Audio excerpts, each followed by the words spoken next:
Hi, my name's Dee and welcome to Sunchild Tarot. Now this is your waning moon reading for the sign of whatever's in the title below. It's a bulk introduction. There'll be a timestamp down there to fast forward past it because you will want to watch more than one. As the waning moon, you want to watch your sun sign, your moon sign, your rising sign. Maybe your north node, maybe your Venus, maybe your Saturn and Jupiter at the minute as well. So, you've survived both eclipses, solar and lunar. You maybe have survived the Saturn and Pluto conjunction on the Sunday, or maybe you've still got to go through it. Good luck.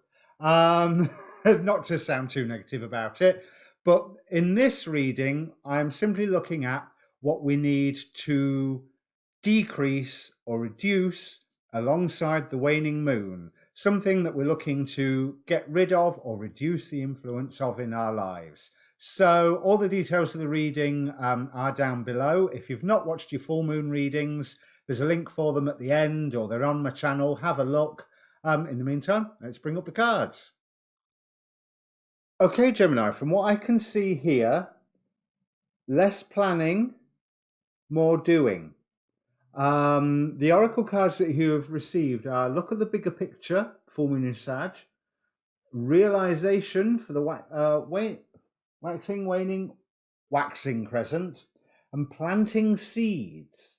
So all about new beginnings, new starts, or even if it's not a new start, a start, because you've spent plenty of time planning. And you've been planning so much that you've hamstrung yourselves. I get the impression that there's a lot of what ifs going on in your mind, because the god that is supporting you right now is Epimetheus, the god of afterthought, here representing carelessness. It's time for you to go and make some mistakes, rather than just trying to plan and ensure you don't make any mistakes, but you're actually ensuring that you don't get started. You have been held long enough to learn as much as you can, and you appear to be in a conflict that you need to put the end to. You need to just say, yeah, I'm not playing with this anymore. Whatever the conflict is that you're involved in, you've won your side of it. Walk away. You don't need any more. You can remain blind to the rest of it because you have been victorious. And I feel that the conflict has been more than a little manipulated by somebody, and maybe that somebody is somebody that you want to cut out, because it is time for you to show your dream to the world and to start working with somebody, it looks like. And although you may find it difficult to find the right place to start off with, and to start off with, it actually appears like almost the gods are against you, stick with it. Because at the end of it, and all these cards wanted to pour out, the main card is the Two of Cups.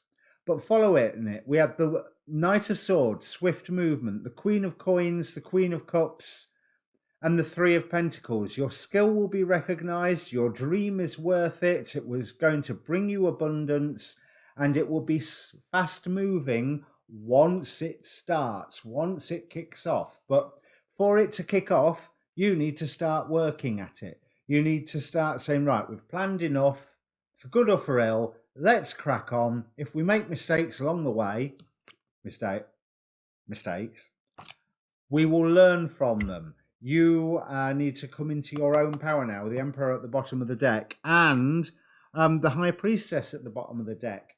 You already know that if you don't crack on now, you will miss your chance. We have the Eight of Pentacles again, and the Ace of Cups. Keep working at your dream. It will mature, and it will mature in a really, really happy way. Two of Cups. I mean, you know that's next to the sun. It's the one card that everybody wants to come out in their tarot reading. In fact, forget the sun. Everybody wants the Two of Cups to come out in their reading. But I'm not necessarily seeing that as love, love, love, because that's not what this reading appears to be about. But if there is somebody with you then the bond between the pair of you is going to get a lot stronger. If there isn't somebody with you, then by doing this, you may end up meeting somebody. And that's as much love as you're going to get in this reading out of me, because I don't do it. I mean, I do it, but I don't do it. You know what I mean? That is pretty much everything. You've just got to crack on. You've done all the planning. Get at it. Right, so if you haven't seen your full moon reading, have a look at your full moon reading. Look at your sun, moon, rising sign, maybe Venus, Saturn, and Jupiter. At the moment, whichever area of your chart that you want to with these waning moon readings, because they all seem to be hitting slightly different notes. So to get a more complete oomph from them, and they're short, at least there will be if I shut up. So I'll shut up now. Cheers.